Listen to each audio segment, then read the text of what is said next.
Doctor Sudhanshu Trivedi, Bhau Torsekar, Kapil Mishra, Amitabh Agnihotri, आनंद Ranganathan, Shantanu Gupta, Vishnu Shankar Jain, major गौरव आर्या, मीनाक्षी जैन और 100 से अधिक वक्ता एक ही विशाल मंच पर होंगे। इस नवंबर में गुलाबी शहर जयपुर विचारों की अग्नि से एक बार फिर जाग उठेगा। The Jaipur dialogues annual summit 2025 का यह महाआयोजन लौट रहा है, पहले से कहीं अधिक शक्तिशाली और भव्य। ये वह मंच है जहां सत्य और उसका मिलन होता है।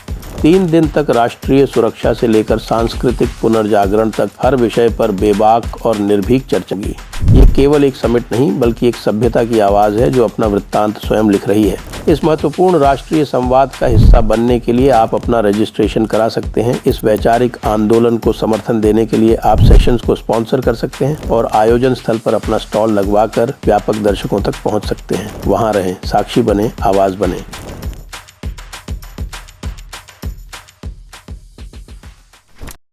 नमस्ते, आप सभी से अनुरोध है कि कृपया हमारी चैनल को सब्सक्राइब करें और वीडियो को लाइक भी करें।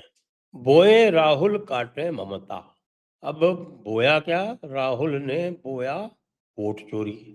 क्या वोट चोरी?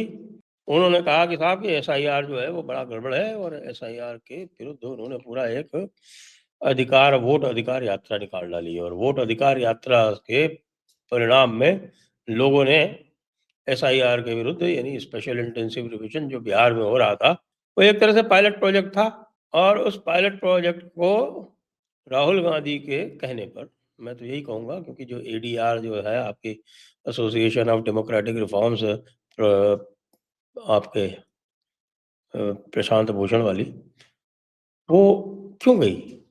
राहुल गांधी के तो कहने पर गई ना भाई। उसको अपना क्या चुल्ला आया था कोई? कुछ नहीं। तो राहुल गांधी ने उनको भेज दिया, जाओ सुप्रीम कोर्ट में। सुप्रीम कोर्ट ने मोहर लगा दी, मामला हो गया खलास और फंस गई कौन? ममता दीदी। ममता दीदी फंस गई और इधर राहुल गांधी मस्त हो रहे। राहुल गांधी ने वोट अधिकार यात्रा निकाल ली। वोट अधिकार यात्रा निकालने के बाद उसके बाद अब उनको कोई लेना देना नहीं है क्या हो रहा है बिहार में। और बिहार में तेजस्वी यादव फंसे हुए हैं, उनसे सीटों का बंटवारा नहीं हो पा रहा है। अब समाचार आ रहा है कि भाई कुछ हो गया है सीटों का बंटवारा और सीटों का बंटवारे में कोई 130 135 सीटें जो है वही मिल पाई हैं आरजेडी को। 60 सीटों से अधिक देनी पड़ी हैं कांग्रेस को, जिसने पहले से ही अपनी एडवांस में सीटें बेच ली हैं। तो वोट अधिकार यात्रा जो कराने आए थे, उन्होंने सीट अधिकार यात्रा का या सीटों के अधिकार का, काडर के सीटों के अधिकार का कोई ध्यान नहीं रखा। सीटें कहते हैं बेच डाली। लेकिन ममता जी क्यों परेशान हो रही हैं? अभी एक बार हम फिर बिहार का जो है वो विश्लेषण करेंगे थोड़ा-सा अंत में कि आज जब पहले राउंड का नॉमिनेशन पूरा हो गया, तब क्या स्थिति है वहाँ पर। लेकिन ममता जी के सामने एसआईआर के चक्कर में एक नई परेशानी खड़ी हो गई क्योंकि एसआईआर के ऊपर मोहर तो लगवा दी राहुल गांधी ने। पक्की मोहर लग गई, भाई एसआईआर जो भी किया जा रहा है उसमें कोई किसी प्रकार के हस्तक्षेप की आवश्यकता नहीं है।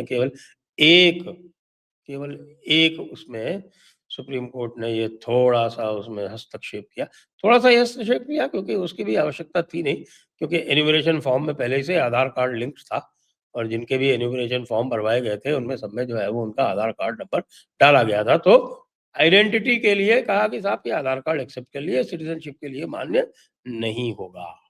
तो उसमें कोई विशेष समस्या नहीं थी, वो कर लिया इलेक्शन कमीशन ने और इसके अतिरिक्त कोई भी हस्तक्षेप नहीं किया। और करे भी कैसे?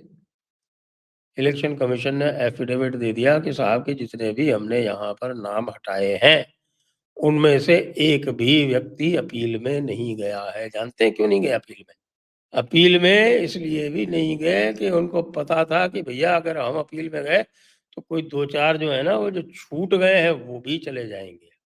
इसलिए पार्टियों ने कह दिया कि भैया अपील में मत जाओ, कि तुम जाओगे तुम्हारा वेरिफिकेशन होगा, तुमसे अटैच लोग जो हैं वो 5-7 और जो बचे हुए हैं, वो भी निकल जाएँगे।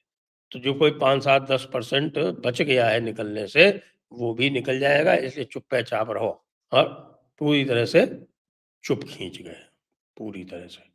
साँस भी नहीं ली। अपील-वपील फाइल करने की बात तो बहुत दूर। अब ममता जी की क्या समस्या है? ममता जी जो हैं, अब कुछ भी नहीं कर सकती क्योंकि मामला सारा का सारा हो गया है सेटल। सारे जो सिद्धांत हैं वो हो गए हैं सेटल। अब एक प्री एसआईआर एक्सरसाइज कर ली। जो आज समाचार आया है वो ये है कि एक pre SIR exercise election commission ने पश्चिम बंगाल में की और उसमें पाया कि जो 7 जिले हैं लगते हुए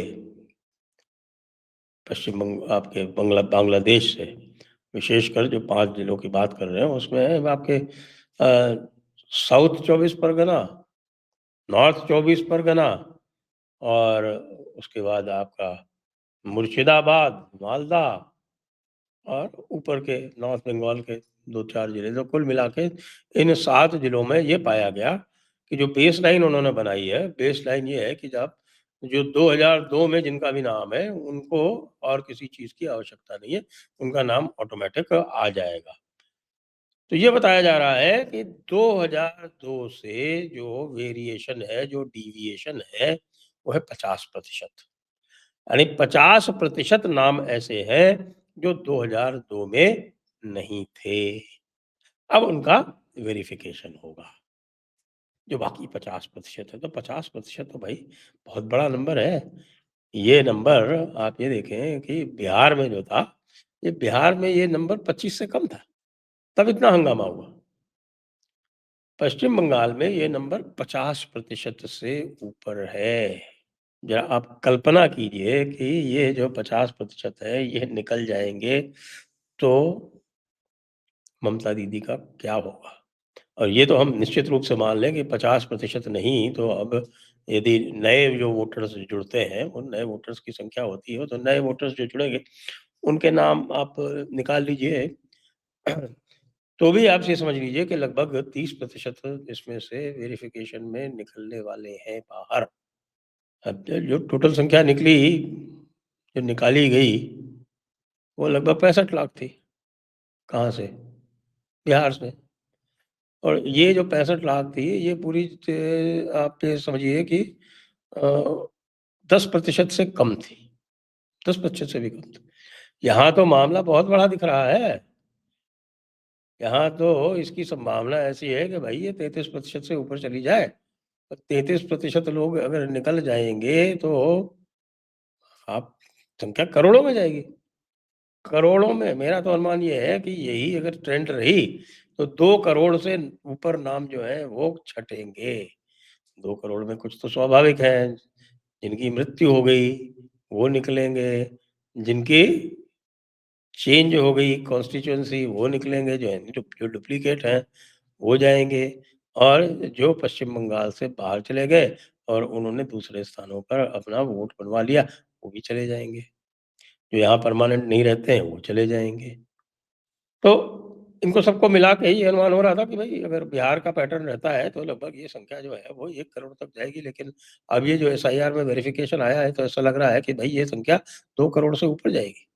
2 करोड़ से ऊपर जाएगी। क्या होगा? 25% लोग उड़ जाएँगे, टीएमसी तो इन्हीं से चुनाव जीतती थी। इसलिए कह रहा हूँ कि भई बोया राहुल ने और काटेंगी ममता। बहुत कठिन है डगर पनघट की, बहुत ही कठिन है। मगर राहुल जी मज़े कर रहे हैं। राहुल जी बिहार अब जा ही नहीं रहे। राहुल जी जो है वो पहले तो चले गए हरियाणा में, जो एक आईजी साहब ने आत्महत्या कर ली थी उनको देखने। हालाँकि दूसरा जो संदीप लाठर था, उसके यहाँ नहीं गए, उसके यहाँ नहीं गए। फिर चले गए शिमला, शिमला से वापस लौट के आए, तो फिर चले गए फ़तेहपुर। रायबरेली में एक स्थान है, जहाँ पर किसी की लिंचिंग हुई थी, चोरी के आरोप में। उसी की स्वजातियों ने की थी, लेकिन नहीं, उनको तो कुछ न कुछ अपना कहानी बनाना है, तो वो कर लिया उन्होंने। फिर उसके बाद अब वो असम चले गए। अब असम में इधर तेजस्वी के साथ हालत ये है कि कोई अभी जो पहले राउंड के नॉमिनेशन हुए हैं, उसमें कोई 20-25 सीटें ऐसी हैं, जिसमें 2-2 नॉमिनेशन हो गए।